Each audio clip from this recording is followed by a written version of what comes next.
ABP news आपको रखे आगे। कल सुभाष चंद्र बोस जी की जयंती थी। नेताजी की जयंती के कार्यक्रम में शामिल होने के लिए पीएम दिल्ली से कोलकाता गए, लेकिन मंच पे ममता बनर्जी नाराज हो गई। वजह थी ममता के भाषण से पहले जय श्री राम का नारा लगना। ममता ने भाषण देने से साफ तौर पर इनकार कर दिया। अब बीजेपी और टीएमसी के नेताओं के बीच बयानबाजी का नया दौर शुरू हो गया है।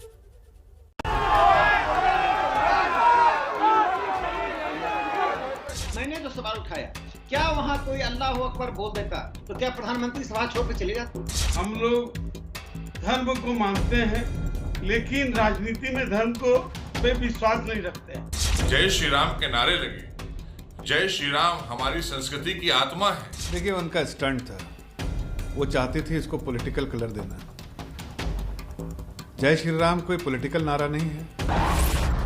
नेताजी की जयंती, राम के नाम पर राजनीति। किसी को आमंत्रण करके निमंत्रित करके उसको बेइज्जत करना है, आपको शोभा नहीं देता है। चढ़ाने की चाल या बिन बात का बवाल। मंच पर पीएम थे, राज्य की सीएम थी। मौका सुभाष चंद्र बोस की जयंती का था। कोलकाता के ऐतिहासिक विक्टोरिया मेमोरियल में हजारों की संख्या में दर्शक मौजूद थे। दुनिया भर में टीवी, वेबसाइट के जरिए लाखों करोड़ों दर्शक टकटकी लगाए कार्यक्रम को देख रहे थे। ममता को मंच से भाषण के लिए आमंत्रित किया जाता है, लेकिन तभी नारे लगते हैं राम के नाम के, जय श्री राम के। अब हम स्वागत करना चाहेंगे माननीय मुख्यमंत्री ममता बनर्जी का मंच पर।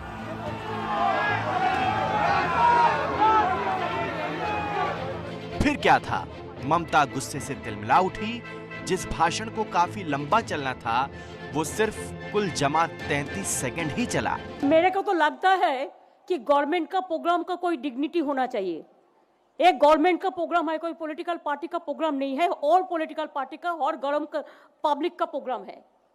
मैं तो आभारी हूँ प्रधानमंत्री जी का, कल्चरल मिनिस्ट्री का, कि आप लोगों ने कोलकाता में प्रोग्राम बनाया, लेकिन किसी को आमंत्रण करके निमंत्रित करके उसको बेइज्जत करना है, आपको शोभा नहीं देता है। मैं फिर आप लोगों को कहेंगे, यही on protest of that I am not telling anything. जय हिंद, जय बांग्ला। इन 33 सेकंड में ममता ने जय श्री राम के नारे लगाने वालों पर नाराजगी भी जाहिर की और पीएम मोदी के साथ साथ संस्कृति मंत्रालय को शुक्रिया कहने की रस्म अदायगी भी पूरी कर दी। ममता ने भाषण देने से इनकार कर दिया। नारे लगाने वालों पर सवाल उठाए तो फिर दोनों तरफ से बयानबाजी का नया अध्याय शुरू हो गया। जय श्री राम का नारा को मैं धार्मिक नारा नहीं मानता। जैसे भगवान राम मर्यादा पुरुषोत्तम है, जैसा सब मानते हैं। भगवान राम भारत के सांस्कृतिक पुरुष हैं और उनको किसी धर्म समुदाय से, अगर यदि धार्मिक नारा होता, भगवान राम धार्मिक होते तो मलेशिया में क्यों मुसलमान उनका मेंशन करते? इंडोनेशिया में भगवान श्री राम क्यों माने जाते? साउथ कोरिया में भगवान श्री राम क्यों माने जाते? राम के अनेक रूप हैं।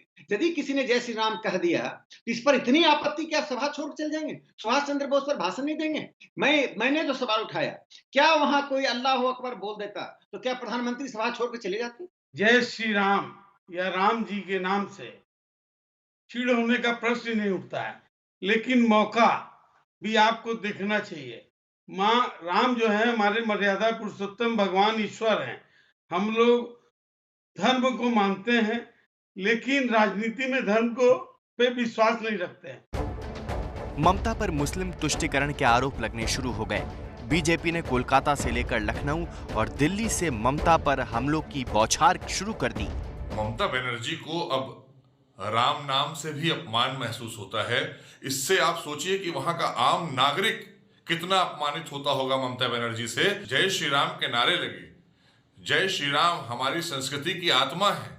देश की संस्कृति को अगर वो नहीं पसंद करती हैं और जय श्री राम और भारत माता की जय या वंदे मातरम से उनको इतनी अपमानित होना महसूस होता है, तो आप समझ सकती हैं कि वहां की जनता कितना अपमानित हुई होगी ममता बनर्जी के साथ में रहते हुए पिछले 10 सालों में। मंच से दिया कि वो भारतीय संस्कृति की आत्मा प्रभु श्री राम के नाम से अपमानित महसूस कर रही थी, तो अब वहां की जनता उनको जवाब देगी। ये उनका स्टंट था। वो चाहते थे इसको पॉलिटिकल कलर देना। जय श्री राम कोई पॉलिटिकल नारा नहीं है। भगवान राम की अगर कोई तारीफ करता है, चैंट करता है, तो उसको पॉलिटिकल नजरिए से देखने का जो तरीका उन्होंने देखा है वो गलत है। और जिस तरह से प्रधानमंत्री जी की मौजूदगी में जो उन्होंने स्टंट किया है, वो उनको ही बैकफायर करेगा और उनको उसका नुकसान होगा। खैर, जिस मंच से ममता ने नाराज होकर सिर्फ 33 सेकंड का भाषण दिया, उसी मंच से इसके बाद पीएम नरेंद्र मोदी आए। ऐसा लग रहा था कि प्रधानमंत्री अपने भाषण में ममता दीदी के तल्ख अंदाज का जवाब देंगे, लेकिन उन्होंने इससे परहेज किया और दीदी के 33 सेकंड की जगह 33 मिनट लंबे भाषण में इस बात का जिक्र एक बार भी नहीं किया। जय हिंद, जय हिंद, जय हिंद। बंगाल आ गया है, अपने गौरव को और बढ़ाए, देश के गौरव को और बढ़ाए। नेताजी की तरह ही हमें भी अपने संकल्पों की प्राप्ति तक अब रुकना नहीं है। इस दौरान ममता और मोदी के बीच दूरी साफ देखी जा सकती थी। हालांकि प्रोटोकॉल के मुताबिक वो विक्टोरिया मेमोरियल में नेताजी सुभाष चंद्र बोस के प्रदर्शनी के उद्घाटन के मौके पर पीएम के साथ हर पल मौजूद रहीं। उस वक्त भी शांत रहीं जब विक्टोरिया मेमोरियल में घुसते वक्त मोदी मोदी के नारे लग रहे थे।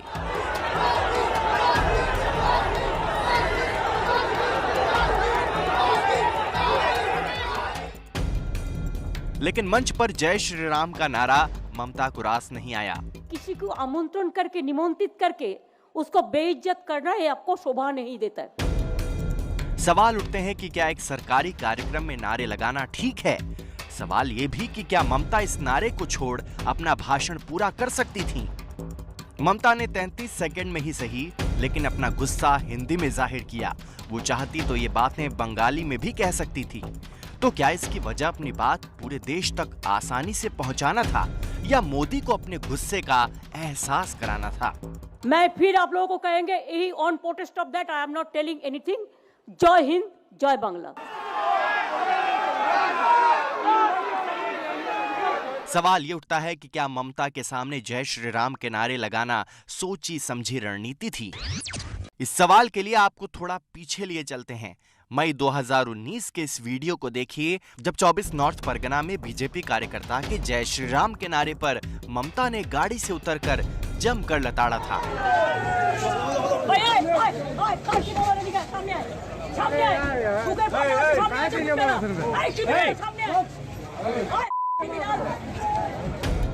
इस वीडियो के वायरल होने के बाद से बीजेपी ममता को हमेशा जय श्री राम के नारों पर घेरती आई है। उन पर मुस्लिम तुष्टीकरण का आरोप लगाती रही है। ऐसे में टीएमसी का आरोप है कि ममता को चिढ़ाने के लिए ऐसा किया गया। बहरहाल वजह जो भी हो, फिलहाल मुद्दा नेताजी सुभाष चंद्र बोस से हटकर हिंदू और मुस्लिम तुष्टीकरण में पहुंच चुका है। जाहिर है चुनावों पर भी इसका असर होगा। ममता चाहती या नहीं चाहती, लेकिन प्रोटोकॉल के चलते उन्हें प्रधानमंत्री के कार्यक्रम में शामिल तो होना ही था।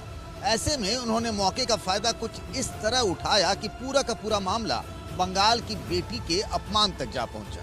अब चुनावी नतीजे और उससे पहले की सरगर्मियां ही बताएंगी कि आखिर किसका कार्ड चल गया और किसका कार्ड बस धरा का धरा ही रह गया।